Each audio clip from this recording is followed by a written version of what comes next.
Guys അങ്ങനെ നമ്മൾ Raca ക്യാമ്പിൽ നിന്ന് ഏകദേശം ഒരു 1.5 മണിക്കൂർ യാത്ര ചെയ്തിട്ട് നമ്മുടെ സാമിൽ തന്നെ റഹീമയിലുള്ള ഒരു ക്യാമ്പിലാണ് നമ്മളിപ്പോൾ നിൽക്കുന്നത്. എന്തിനാണെന്ന് വെച്ച് കഴിഞ്ഞാൽ നമ്മളങ്ങനെ ഒരു മാസം ഒരാഴ്ചയൊക്കെ ആയിട്ട് നമ്മൾ എവിടെയായിരുന്നു റാക്ക ക്യാമ്പിലായിരുന്നു. നമ്മുടെ പുതിയ വെസൽ അതുപോലെ തന്നെ ബാർജ് കാര്യങ്ങളൊക്കെ വരാനൊക്കെ ആയിട്ട് വേണ്ടിയിട്ട്. അപ്പോൾ അതവിടെ വന്നിട്ടുണ്ട്. അപ്പോൾ ഇനി നമ്മൾ ഓഫ് ഷോറിലേക്ക് പോകാൻ വേണ്ടി പുറപ്പെടാണ്. അപ്പോൾ ഉച്ചയ്ക്ക് ഏകദേശം ഒരു മണിക്ക് ആകുമ്പോഴാണ് നമ്മുടെ കൊണ്ടുപോകാനുള്ള ബസ് നമുക്ക് വരിക. ഈ റഹീമ ക്യാമ്പിൽ നിന്ന് നമ്മൾ റാക്കിയിൽ നിന്ന് രാവിലെ പുറപ്പെട്ടതാണ്. ഇപ്പോൾ ഇവിടുന്ന് റഹീമ ക്യാമ്പിൽ തന്നെ ഭക്ഷണം കാര്യങ്ങളൊക്കെ കഴിച്ചിട്ടുണ്ടായിരുന്നത്. ഇനിയിപ്പോൾ ഏകദേശം ഒരു 3-4 മണിക്കൂർ എടുക്കും. നമ്മൾ റെസ്റ്റനൂര പോർട്ട് വഴിയാണ് പോകണത്. അപ്പോൾ ഇനി എന്തായാലും നമുക്ക് ഓഫ് ഷോറിലെ വീഡിയോസ് ആയിരിക്കും നമ്മുടെ ഈ ചാനലിൽ കൂടുതലായിട്ട് വരിക.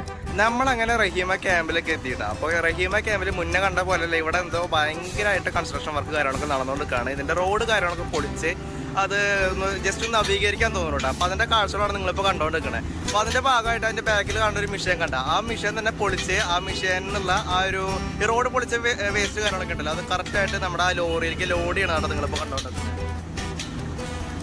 ഗായ്സ് അങ്ങനെ ഒരു 2.5 മണിക്കൂർ നേരത്തെ കാത്തിരിപ്പിന് ശേഷം നമ്മൾ അങ്ങനെ ബോട്ടിൽ കയറി കയറണ്ട. നമ്മുടെ ഈ ക്രൂ ബോട്ടിലാണ് കയറിക്കണേ. ഈ ക്രൂ ബോട്ടിൽ നിന്ന് നമ്മൾ വേറെ ബോട്ടിൽ കയറി എന്നിട്ടാണ് നമ്മുടെ ബാർജ് അല്ലെങ്കിൽ വെസലിലേക്ക് നമ്മൾ പോകാൻ പോണത്. നിങ്ങൾക്ക് കേൾക്കാൻ പറ്റുന്നുണ്ടെന്ന് അറിയില്ല, കാരണം വെച്ചാൽ ഈ ബോട്ടിന്റെ ശബ്ദം ശബ്ദയാണ് കേട്ടോ.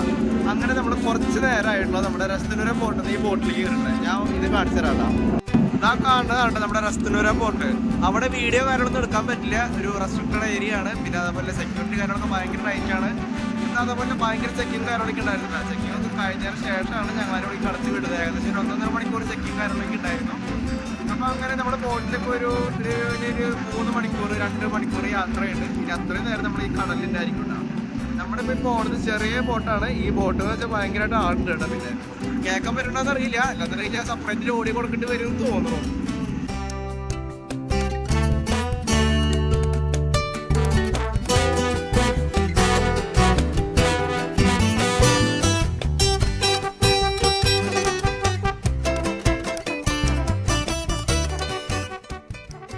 ഗൈസ് അങ്ങനെ ഒരു 10-15 മിനിറ്റ് നേരത്തെ യാത്രയ്ക്ക് ശേഷം നമ്മൾ ആ ചെറിയൊരു ക്രൂ ബോട്ടിൽ നേരെ നമ്മളിപ്പോൾ ഉള്ളത് GMS സപ്പോർട്ട് പറഞ്ഞിട്ടുള്ള വലിയൊരു ബോട്ടിലാണ്. അപ്പോൾ ഈ ബോട്ടിൽ നിന്ന് ഏകദേശം നമ്മുടെ ലൊക്കേഷനിലേക്ക് എത്താനായിട്ട് ഒരു 3 മണിക്കൂർ നേരത്തെ യാത്രയുണ്ട്. അപ്പോൾ ആ ഒരു 3 മണിക്കൂർ നേരത്തെ യാത്ര കഴിഞ്ഞാൽ മാത്രമാണ് നമ്മൾ നമ്മുടെ ലൊക്കേഷനിലേക്ക് എത്തുന്നത്.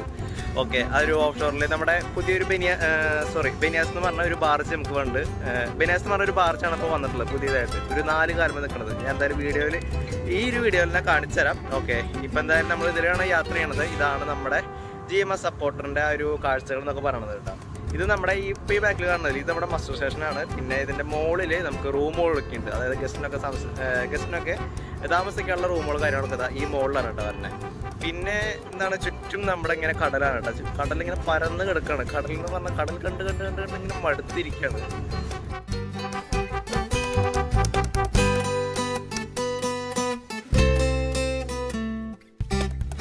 നമ്മൾ പോണ ബെനിയാസില്ലേ, ആ ബെനിയാസിന്റെ അടുത്തേക്ക് എത്തുന്ന വരെ ഏകദേശം കാഴ്ചകളൊക്കെ കടലിലെ കാഴ്ചകളൊക്കെ ഏകദേശം ചിത്രത്തിലായിരിക്കും കേട്ടോ. കുറെ ഷിപ്പുകളും അതുപോലെ കുറെ ബാർജുകളും കുറെ വെസലുകളൊക്കെ നമുക്ക് കാണാനായിട്ട് സാധിക്കും. ഓഫ് ഷോർ ലൈഫ് എന്ന് പറഞ്ഞു കഴിഞ്ഞാൽ ഈ പിക്ചറിൽ കാണുന്ന പോലെ ഇവിടെ നോക്കിയാലും കടൽ, നമുക്ക് കര ഒന്നും പോലും കാണാൻ പറ്റില്ല. ഇതാണ് ഓഫ് ഷോർ ലൈഫ്. ഗൈസ് ഇപ്പോൾ നിങ്ങൾ കണ്ടുകൊണ്ടിരിക്കുന്നത് നമുക്ക് തന്നിട്ടുള്ള റൂമിന്റെ ഏരിയ ആണ് കേട്ടോ. അപ്പോൾ നമ്മുടെ റൂം നമ്പർ എന്ന് പറയുന്നത് കേട്ടോ, ക്ലയന്റിന് ഇതിന്റെ റൂം നമ്പർ എന്ന് പറയുന്നത് 15 ആണ് കേട്ടോ. ഓക്കെ, ഇതിൽ മാക്സിമം 4 പേർക്കാണ് കേട്ടോ കപ്പാസിറ്റി പറയുന്നത്. മുകളിൽ അതേപോലെ തന്നെ താഴെ അതേപോലെ തന്നെ ഇപ്പുറത്തൊരു ബെഡ്, ഇപ്പുറത്ത് ബെഡ്. അപ്പോൾ മൊത്തം 4 ബെഡാണ് വന്നിട്ടുള്ളത് കേട്ടോ. നമ്മൾ കരയെന്ന് കയറുന്ന സമയത്തുണ്ടല്ലോ എന്തായാലും ഒരു 3 മണിക്കൂർ യാത്രയുണ്ട്. അപ്പോൾ ബോറടിക്കണ്ടെന്ന് വിചാരിച്ചിട്ട് ഞാൻ ഈ മിക്സർ ഉണ്ടല്ലോ, മിക്സർ പറഞ്ഞാൽ കൈ പിടിച്ചിട്ടുണ്ട് കേട്ടോ. മിക്സർ ഇവിടെ നിന്ന് പോറിന് വഴിക്ക് വാങ്ങിയതാണ്. നമ്മുടെ നാട്ടിൽ അത്ര ടേസ്റ്റ് ഉണ്ടാവുമെന്ന് വെച്ച് കഴിഞ്ഞാൽ എനിക്കറിയില്ല. ഞാൻ കഴിച്ചോട്ടെ. മിക്സറൊക്കെ ഭയങ്കര താല്പര്യമുള്ള ഒരു എന്താ പറയുക ഒരു സംഭവമാണ്. ഇപ്പം എന്തായാലും ഇനി ഏകദേശം ഒരു 3 മണിക്കൂറുണ്ട്. നോക്കിച്ചാൽ ഉറങ്ങണം. പത്രത്തിലുള്ള കാര്യങ്ങൾ ഏകദേശം ഒരു 3 മണിക്കൂർ യാത്ര കഴിഞ്ഞിട്ട് നമ്മൾ TTL എന്ന് പറഞ്ഞ ക്രൂ ബോട്ടിലേക്ക് കണ്ടു വന്നേക്കണേ. നമ്മൾ ഏറ്റവും ഇതിൻ്റെ മറ്റേ GMSന്റെ സപ്പോർട്ട് എന്ന് പറഞ്ഞൊരു ഏറ്റവും വലിയൊരു ബോട്ടിലായിരുന്നു. അപ്പോൾ അതിനാണ് ഇച്ചിരി ചെറിയൊരു ബോട്ടിലാണ് നമ്മളിപ്പോൾ വന്നിരിക്കണേ. ഇനി ഇവിടെ നമ്മൾ എവിടേക്ക് പോകണമെന്ന് വെച്ച് കഴിഞ്ഞാൽ നമ്മുടെ പ്ലാറ്റ്ഫോമിനോട് അടുപ്പിച്ചിട്ട് കഴിഞ്ഞാൽ നമ്മുടെ 2 ബാർജ് ഉണ്ട്. അപ്പോൾ ആ 2 ബാർജിൽ ഏതെങ്കിലും ഒരു ബാർജിലായിരിക്കും നമ്മൾ പോകാം. ഒന്നാലും ബെനിയാസ് ആയിരിക്കും, അല്ലാന്നുണ്ടെങ്കിൽ ഫാൽക്കൺ ആയിരിക്കും. ഏതാ പോകാമെന്ന് കറക്റ്റ് ഇപ്പോഴും എന്താ പറയുക ഉറപ്പായിട്ടില്ല. അപ്പോൾ എന്തായാലും ഏതാ പോകണേ നമുക്ക് കാണാം. അങ്ങനെ സൗദി ടൈം ഒരു 6 ആകുമ്പോഴേക്കും നമ്മളിവിടെ എത്തിയിട്ടാ. 6 ഇനി ഇവിടുന്ന് സേഫ്റ്റി മീറ്റിംഗ് കാര്യങ്ങളൊക്കെ ഉണ്ടാവും. അത് കഴിഞ്ഞിട്ട് ഇനി ഭക്ഷണം കഴിക്കാൻ പോകണം, അങ്ങനെയുള്ള കാര്യങ്ങൾ. അപ്പോൾ എന്തായാലും വീഡിയോസ് കാര്യങ്ങളൊക്കെ ഇനിയും വരും. അപ്പോൾ തീർച്ചയായിട്ടും നമ്മുടെ ചാനൽ സബ്സ്ക്രൈബ് ചെയ്യുക, ഫോളോ ചെയ്യുക. അപ്പോൾ ഞാൻ അടുത്ത വീഡിയോയിലോട്ട് കാണാം.